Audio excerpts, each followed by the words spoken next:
Well, let's talk about this some more. International political analyst Calvin Dark joins us now on the program. Calvin, you've been following, the progress up until this point, this meeting between U.S. President Donald Trump and the North Korean leader. What can we expect at this point? We're just a few days away to the summit. What can we expect? Well, when it comes to an outcome, I honestly don't know, and I'm not convinced that President Trump does either.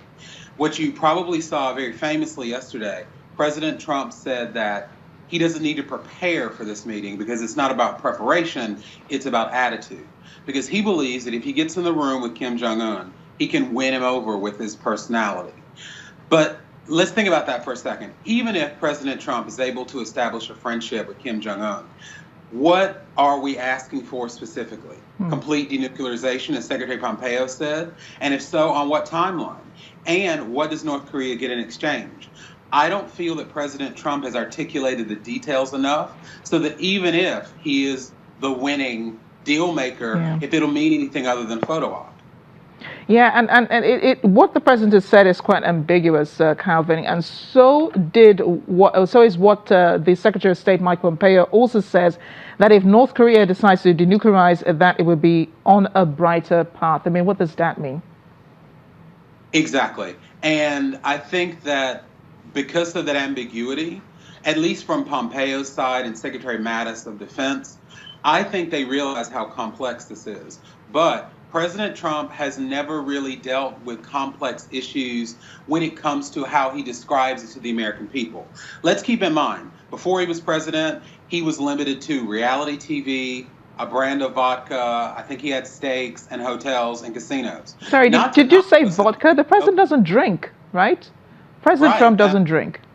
He doesn't drink, and those are completely legitimate and great businesses, but they're not complex. And so I'm not convinced that President Trump accepts the complexity of this to be able to explain it to us, the American people. Well, the president has emphasized denuclearization. We also heard Mike Pompeo also talk about denuclearization. So the question is, do you think North Korea will denuclearize? Do you think they will agree to denuclearize at least? I think that they will agree to something that will look like a win for the United States. But let me tell you, I realized yesterday when Japanese Prime Minister was here in Washington talking with President Trump, he talked about all of the things that Japan needs from North Korea, everything from getting rid of other conventional type weapons to stopping the abduction of Japanese citizens. And what President Trump has to remember is that if we go in with just the goal of denuclearization, it's not going to be well for our allies or our foes in the region, because the last thing they want is North Korea to be propped up economically and politically because they got rid of their nuclear weapons, but still have ballistic and other non-nuclear weapons that they can threaten China, Japan, and South Korea. So I don't think they're going to go along with just that simple no nukes or having nukes. I kind of agree with you, Calvin, but the president also says he's considering inviting Kim Jong-un to the White House if the summit goes well. In your opinion, do you think the summit will go well? Will both leaders get what they want to be or be close enough to an agreement? I have two parts to that answer.